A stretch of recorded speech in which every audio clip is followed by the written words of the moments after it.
je suis le professeur Biliki Olivier, je suis pneumologue à l'hôpital d'instruction des armées Sainte-Anne et je suis en charge de l'activité d'oncologie thoracique au sein de cet hôpital.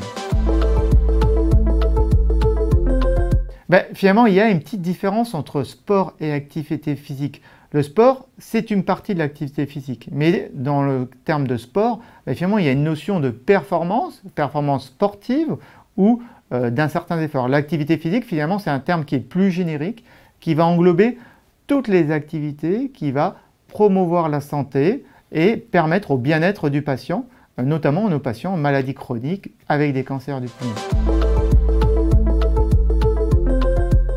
Oui, bien sûr, et c'est important de continuer l'activité physique lorsqu'on a un cancer du poumon.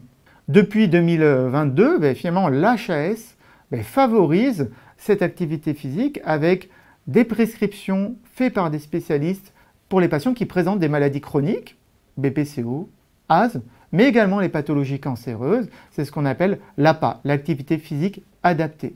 Et donc finalement, à tout stade de la maladie, des stades localisés, en rémission ou sous traitement, thérapie ciblée, immunothérapie, chimiothérapie, on peut prescrire cette activité physique adaptée qui va prendre en compte finalement les comorbidités du patient, ses sites de métastase s'ils en ont, et l'état général où il est, et finalement on va donner des limites aux professeurs d'activité pour dire qu'est-ce qu'il peut faire et qu'est-ce qu'il ne peut pas faire. Mais en tout cas, on encourage à tout stade de la maladie de faire de l'activité physique à nos patients cancéreux.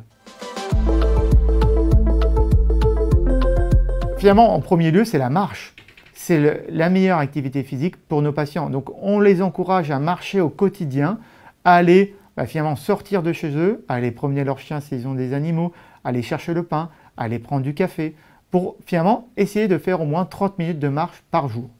Puis, au sein de l'hôpital, on a développé des programmes de sport adaptés où finalement les patients qui viennent en cours de traitement, notamment d'immunothérapie, finalement on les fait venir 1h30 plus tôt que la séance prévue.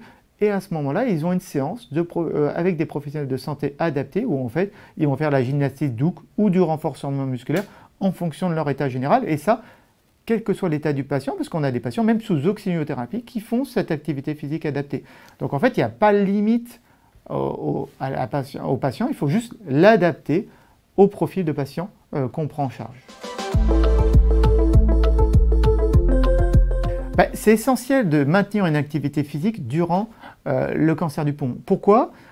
Finalement, si on prend le stade localisé, c'est souvent en post-opératoire pour récupérer la capacité pulmonaire. Mais maintenant, en situation, on va dire, avec la chimiothérapie, immunothérapie néoadjuvante, c'est pour préparer l'opération. Donc finalement, on a gagné 4 mois avant l'opération où les patients vont pouvoir préparer une activité physique pour renforcer leur capacité respiratoire, lutter contre la dénutrition et lutter contre la fonte de la masse musculaire.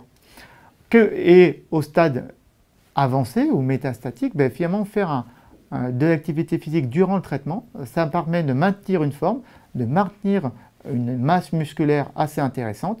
Et également, c'est un aspect psychologique fondamental parce que ça participe au bien-être du patient, ça lui permet de mieux se sentir sur souvent des patients qui présentent une altération de leur corps et de leur capacité en général par rapport à la situation antérieure avant cancer.